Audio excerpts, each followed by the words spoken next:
ایک انسان وہ ہے کہ جو بنیادی طور پر جذبات سے فیصلہ کرتا ہے. آپ اس کے جذبات کو اپیل کر لیجئے، وہ آپ کی بات مان لے گا. ایک آدمی وہ ہے کہ جو پہلے بات کو سمجھنا چاہتا ہے کہ میری عقل بھی اس بات کو تسلیم کرتی ہے کہ نہیں. بس یہ ڈسٹنکشن ہے. جو شخص چاہتا ہے کہ پہلے سمجھوں پھر مانوں، وہ انٹلیکچوئل ہے، چاہے ان پڑھ ہو. An absolutely illiterate person can be an intellectual and a PhD can be a جذباتی آدمی. پی ایچ ڈی ہونے سے کیا ہوتا ہے؟ ایموشنل ہو سکتا ہوں. پی ایچ ڈی تو اس نے کی ہے کیمسٹری میں کی ہے، کسی اور میں کی ہے، بہت دیر تک بیٹھا رہا ہے بیچارہ، اور وہ بہت سے اسٹیٹسٹکس جمع کی ہیں، ڈیٹا فراہم کیا، اس کے اوپر کوئی ایک پیپر لکھ دیا، پی ایچ ڈی ہو گئی. ضروری نہیں کہ پی ایچ ڈیز کے اندر کامن سینس بھی ہو. کامن سینس بہت بڑی ریئر سینس ہوتی ہے. It's called common sense but rarely found. اسی طریقے سمجھ لیجئے الٹریٹ شخص بھی، لیکن یہ کہ اگر اس کا مزاج ایسا ہے، اس کی ایک شخصیت ہے کہ وہ پہلے بات کہتا ہے، بات پہلے مجھے سمجھاؤ. وہ انٹلیکٹ سے یو کین اپروچ ہم تھرو ہز انٹلیکٹ. یو میں سے کہ اس کے جذباتی سٹرکچر، اس کا ہارٹ، اس کے اور آپ کے درمیان اس کا انٹلیکٹ حائل ہے. You have to go through it. You can't reach his heart except through his intellect. ایک آدمی وہ ہوتا ہے جس کا یہاں کچھ ہے نہیں، کوئی نظریہ نہیں، کوئی خیال نہیں، نہ وہ عقل سے کوئی زیادہ سوچتا ہے، نہ کوئی. آپ نے اس کے اچھی بات کہی، اس کے دل میں اتر گئی. از دل خیزت بر دل ریزت. خلوص کے ساتھ آپ نے ایک بات کہی، بات اچھی تھی، اس کی فطرت نیک تھی، اس نیک فطرت اس بات جا کے اپیل کر گئی. And he starts going with you. میں نے تبلیغی جماعت کا اور ان تحریکوں کا جہاں تقابل کیا ہے کہ تبلیغی جماعت کی جو اپیل ہے ایموشنل ہے، انٹلیکچوئل نہیں ہے. وہ ایموشنلی اپروچ کرتے ہیں، اور جو ایموشنل اورینٹڈ پیپل ہیں وہ فوراً ریسپونڈ کرتے ہیں، پھر انہیں وہاں سے وہ اچک لیتے ہیں. نکلو اب اس ماحول سے، 3 دن کے لیے آؤ، 40 دن کے لیے آؤ، 4 مہینے کے لیے آؤ، جو بھی آؤ، 3 چلے لگاؤ، تاکہ ایک نئے ماحول میں لا کر ان کی جو ہے وہ ایک خاص قسم کی وہ ذہنی اور ان کی ایک مزاج کی ساخت بنا دی جائے. تو یہ ان کا طریقہ بہت صحیح ہے. It's very perfect. ان کی میتھڈالوجی میں کوئی لوپ ہول نہیں ہے، یہ میں آپ کو بتا دیتا ہوں. اس لیے کہ آج اس کے شخص کے دل میں ایک اچھا جذبہ ابھرا ہے، اور وہ کل ہو سکتا ہے نہ رہے. یو کیش اٹ، ابھی کیش لو، ان سے نقد لو، نکالو بھائی، وقت نکالو، نقد.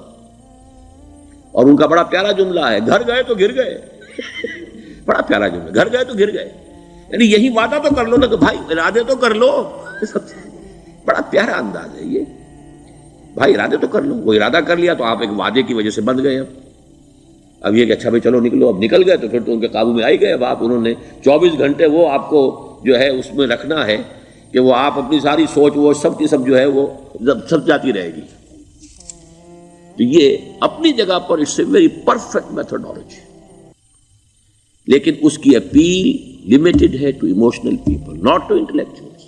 ہاں ان میں ہیں پروفیسرز ہیں، یہ ہیں ڈاکٹرز ہیں، لیکن وہ ضروری نہیں کہ انٹلیکچوئل پروفیشنل ہے. ان کا ایک اپنا ایک سمجھ ہے، اس میں کام کرتے ہیں. تو یہ جو ایٹیچیوڈ ہے کہ ذہن کے راستے سے اپروچ کرنا، اسی لیے قرآن کی اپیل کیا ہے؟ افلا تعقلون، افلا یعقلون، افلا تذکرون.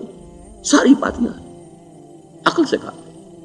ابھی میں نے جیسا کہ آپ کو بتایا، قرآن تو یہ کہتا ہے کہ بغیر یا تو عقل سے بات مانی جائے گی، اور یا قرآن کی بات مانی جائے گی، یا رسول کی بات مانی جائے گی. العلم علمان ولا تخف ما ليس لك به علم ان السمع والبصر والفؤاد كل اولئك كان عنه مسؤولا. کسی ایسی چیز کی پیروی نہ کرو جس کے لیے تمہارے پاس علم نہیں. علم 2 ہے، یا آپ کو اپنے حواس کے ذریعے سے علم حاصل ہوا ہے، عقل سے حاصل ہوا ہے، اور یا پھر یہ کہ وہی سے حاصل. تو یہ ہے اصل میں کسی بھی انقلابی تحریک کے لیے جو پہلا نیوکلیس بنتا ہے وہ انٹلیکچوئلز کا ہوتا ہے. پھر یہ کہ وہ چیز جو ہے عام لوگوں کے اندر بھی نیچے اترتی ہے. اس کے بعد جو فائنل سٹیج ہوتی ہے اس میں تو آپ کو عوام کو موٹیویٹ کرنا پڑے گا. اب وہ وہاں انٹلیکچوئل اپیل نہیں چلے گی، وہاں پھر ایموشنل اپیل چلے گی. لیکن وہ کب چلے گی؟ جبکہ ایک مضبوط جماعت ایسی پیدا ہو چکی ہو کہ جو سمجھ کر آئی ہو، علی وجہ البصیرت مان رہی ہو چل رہی ہو اپنی دونوں آنکھیں کھول کر چل رہی ہو، پھر ڈسپلنڈ ہو، پھر جو کچھ کہہ رہی ہے وہ کر بھی رہی ہو، ایسی مضبوط جماعت ہوگی تو ایک عوامی جو ہے کوئی تحریک اٹھا کر اسے کنٹرول کر سکتی ہے، اسے ایک ڈائریکشن کے اندر رکھ سکتی ہے، ورنہ عوامی تحریک کو کوئی کر سکتا ہے؟ عوامی تحریک خود بخود بھی دائیں بائیں کسی طرف بڑھ جائے گی، جوش اور جذبات کے اندر، تو پھر انسان جو ہے وہ پھر ادھر سے ادھر نکل جاتا ہے، پھر وہ حد اعتدال پر نہیں رہتا۔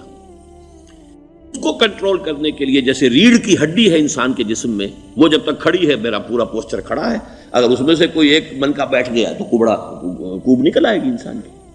تو وہ ریڑھ کی ہڈی جو ہے وہ جماعت ہے، انقلابی جماعت، جو کہ اسلامی انقلاب میں حزب اللہ، جو ہم تنظیم اسلامی کے تحت کوشش کر رہے ہیں بنانے کی، اور یہ کہ اس کے لیے انٹلیکچوئل اپروچ کے لیے یہ سارا معاملہ ہے کہ جو اسلام کی نشأت ثانیہ سے شروع ہوا، اور یہ سارا کام جو اب ہو رہا ہے، آپ سے بات ہو رہی ہے، آپ کو سمجھانے کی کوشش ہو رہی ہے کہ دین کو سمجھیے کہ دین ہے کیا، اس کا ہدف کیا ہے، اس کا بیسس کیا ہے، اس میں پرائرٹیز کیا ہیں، یہ ساری چیزیں کہ سمجھ سے آئیں آپ کے اندر، پھر آپ سمجھ کر اس شے کو قبول کریں، یہ ہماری پرائرٹی ہے۔ ہم آپ کو ایموشنلی موٹیویٹ کر کے حرکت میں نہیں لانا چاہتے، وہ سٹیج آئے گی، جب آئے گی، اگر وہ مضبوط جماعت پہلے تیار ہو جائے تو پھر وہ سٹیج آئے گی، پھر عوام کو موٹیویٹ کریں گے۔ اور اس وقت میں سمجھتا ہوں کہ اگر کوئی ایسی شکل ہمارے ذریعے سے اللہ نے پیدا کر دی تو مجھے یقین ہے کہ تبلیغی جماعت کے لوگوں کی بہت بڑی تعداد جو ہے کھنچ کر آ جائے گی، جیسے ویکیوم میں کوئی چیز کھنچ جاتی ہے۔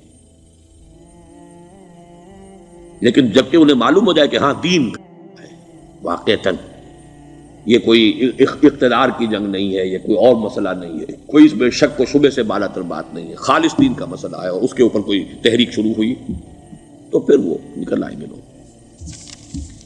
حضور کے زمانے میں بھی سمجھ لیجئے، جیسا کہ میں نے کہا الٹریٹ ہونا اور بات ہے، لیکن یہ کہ انٹلیکچوئل جو ہے وہ اسٹرکچر آف پرسنالٹی ہوتا ہے، انٹلیکچوئل یا ایموشنل۔ یہاں پر ایک جملہ ذرا نوٹ کر لیجئے اگر آپ کے علم میں نہ ہو، جبران، خلیل جبران جو ہے یہ ایک عیسائی مصنف تھا، عرب لبنان کا، لیکن بہت بڑا ادیب تھا۔ تو اس کا ایک جملہ ہے، عقل سے روشنی حاصل کرو لیکن جذبے کے تحت حرکت کرو۔ یعنی عقل سے روشنی حاصل کرو، جانا کدھر ہے، منزل کیا ہے، ہدف کیا ہے، یہ عقل سے طے کرو، یہ جذبات میں طے نہ کرو، یہ تو غلط ہو جائے گا، ڈائریکشن ہی غلط ہو جائے گی۔ لیکن جب طے کر لیا، عقل سے پہچان لیا، دس از دی آئیڈیل، دس از دی گول، یہ میرا مقصود ہے، اب عقل کو ذرا ایک طرف رکھ دو۔ اگر عقل کو رکھے رکھا یہ چلنے ہی نہیں دے گی، یہ کہے گی کہ ذرا سوچو تو صحیح، بیوی بچے ہیں، یہ ہے، گھر بار ہے، یہ عقل تو پھر یہ سکھائے گی۔ عقل کے معنی باندھنے کے ہیں، یہ معلوم ہے آپ کو؟ عقل کے معنی باندھنا۔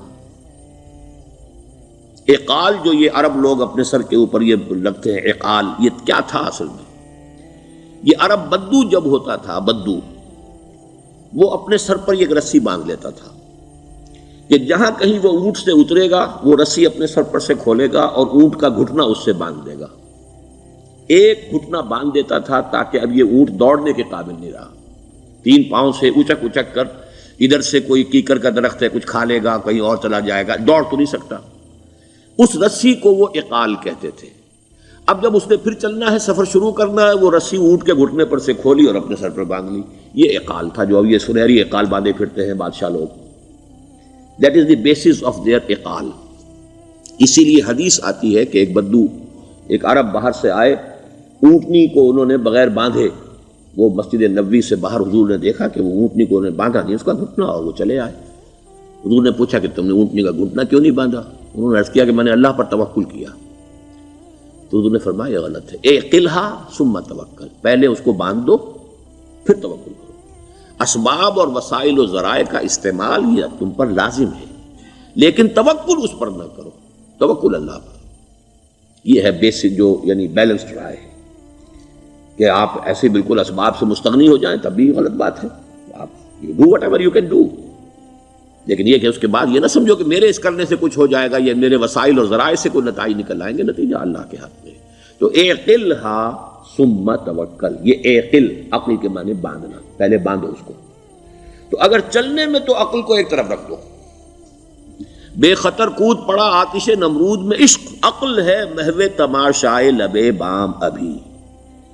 عقل تو نہیں اجازت دے سکتی تھی حضرت ابراہیم کو کہ کود جاؤ آگ میں، عقل تو یہی کہتی نا کہ بابا جان خامخواہ دینی ہے، اگر تم اپنے آپ کو بچا لو گے، اس وقت کوئی کوئی ہیلا کر لو، کوئی تھوڑا سا نمرود کی خوشامد کر لو، چھوڑ دے تو پھر اس کے بعد توحید کی دعوت دینا. لیکن یہ کہ زندگی ختم ہو گئی تو توحید کی دعوت کون دے گا؟ عقل تو یہ سکھاتی نا، پٹی پڑھاتی. لیکن بے خطر کود پڑا آتش نمرود میں، عشق عقل ہے محو تماشائے لبے بام ابھی. عقل تو وہیں بیٹھی دیکھ رہی ہے کہ یہ کیا کیا اس نے، یہ جمپڈ، یہ شوڈ ناٹ ہیو جمپڈ. تو عقل سے روشنی حاصل کرو، ڈائریکشن کیا ہے، گول کیا ہے، جانا کیا ہے، یہ طے کرو عقل سے. اس میں جذبات کو دخل نہ آنے دو، اور جب چلنا ہے تو اب عقل کو طے کر کے رکھ دو، اور اب جذبے کے تحت حرکت کرو. بہت عمدہ جملہ ہے.